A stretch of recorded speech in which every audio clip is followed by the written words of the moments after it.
Hey there, welcome to LSAT Demon Daily. I'm Nathan Fox, that's Ben Olson. We're the founders of LSATdemon.com and our weekly podcast, Thinking LSAT. We have an email here from Anonymous. Hi, Ben and Nathan. I've been a student with the Demon since last November. I canceled the April LSAT score and scored a 174 on the June test. Nice. Shit, nice work, yeah. I'm really grateful for it, and I know that this is a score many students dream of, but I'm wondering with good reasons whether I should take it the third time and attempt to score higher. My last 10 practice test scores since mid-February are, by the way, it's an incorrect use of colon. You just don't even need any punctuation there. No, just you go could right just into say, the list. Yeah. Yeah, the colon is an equal sign. Oh, so it's the R that makes that wrong. If the colon just came after February, Yep. my last 10 practice or after scores, right? My last 10 practice test scores, colon, then list the numbers, or my last 10 practice test scores since mid-February, colon, and then list the scores. That would be fine, but it's putting the verb are in there with the colon. Now that's a broken construction. Okay, got it. Yeah, it's like equals or are. It's like are or is. You could think of it. So it's like RR. Most people should just stop using colons and semicolons entirely, right? Yeah. Okay. Anyways, what are they? They are 173, 175, 175, 171, 175, 179, 171, 177, 176, and 180. You're good at reading numbers out loud. Shit, yeah. Why is that? You know how to pronounce all those words. Well, yeah, interesting. Okay. Well, maybe it's just these in particular, right? Because I've been doing the LSAT for so long. Yeah, that's true. While I'm aware that 174 is well within my range, I feel like I could do better. I don't know how risky it is to retake given that it's possible for my score to be the same or even drop, but maximizing my chances and scholarships at the top law schools are very important to me, considering how many high scores there have been for recent cycles. If relevant at all, my GPA is mid 3.9x. So 3.9, 4, 5, or 6. Okay, got it. Okay, yeah, okay, yeah. Somewhere in there. I'm really curious what your LSAC GPA is because... careful. Your transcript GPA and your LSAC GPA are going to be two different things. But okay, go ahead. It's great that you have a great GPA. So, this sounds like an excellent applicant.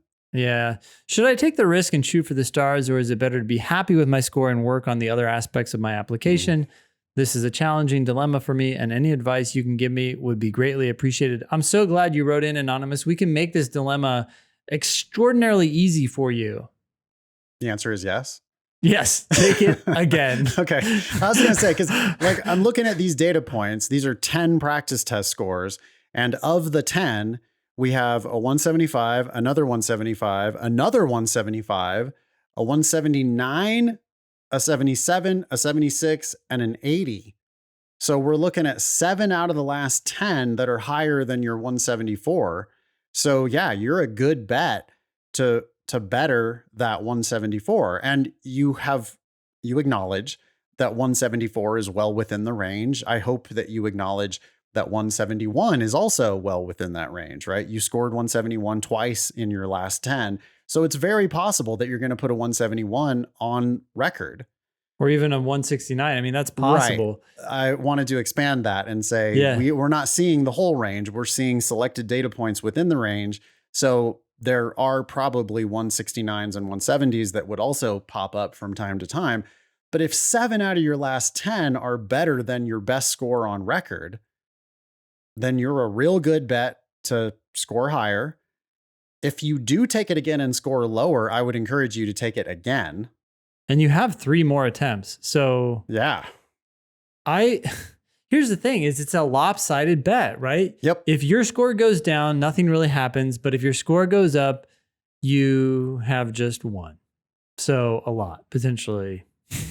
Yeah. It looks to me like you have about a 70% chance of getting yourself at least 1 more LSAT point.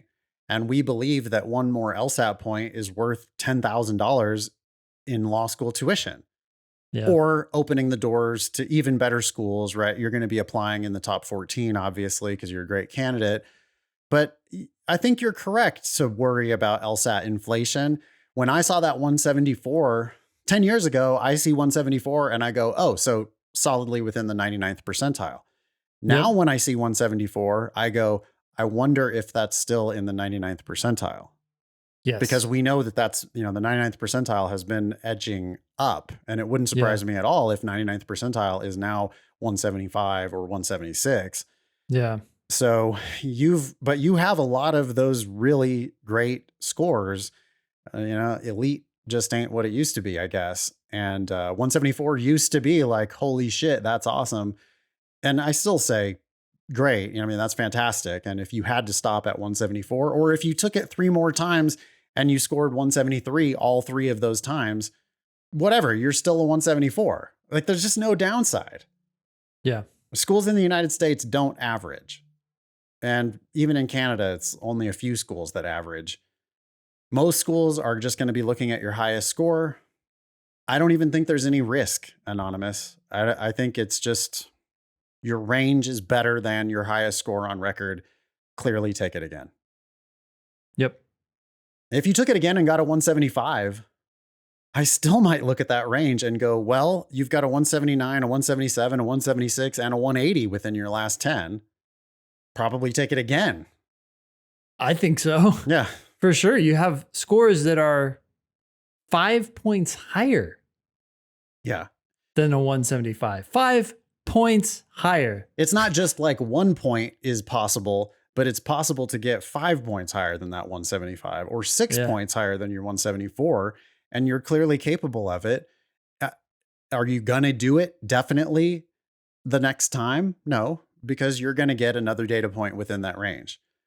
But there are so many good data points within that range that it seems like if you keep doing it, you are going to get the upside. And again, even if you don't, like the best hitter in the world is going to swing and miss 3 times in a row sometimes. And if you swing and miss 3 times in a row, you're still walking back to the dugout at a 174. You just can't, you're not going down. You can only go up. So yeah, I think you should keep swinging. Yeah, keep swinging. And I think you're going to continue to get better at the test. You're going to continue totally to review the questions you get wrong, and you're going to try to understand them. And you're in the best position to understand those hard questions because you already understand so much of what's already going on. Just look at it as a great learning experience. If you can flip it and stop thinking about this as just a competition to get into law school, but to become even smarter and better at this logical exam, it's going to prepare you for school. And I think it's going to take the pressure off. Yeah, absolutely. Cool. Email daily@lsatdemon.com if you'd like to ask us a question or share some LSAT or law school admissions news. Thanks for listening.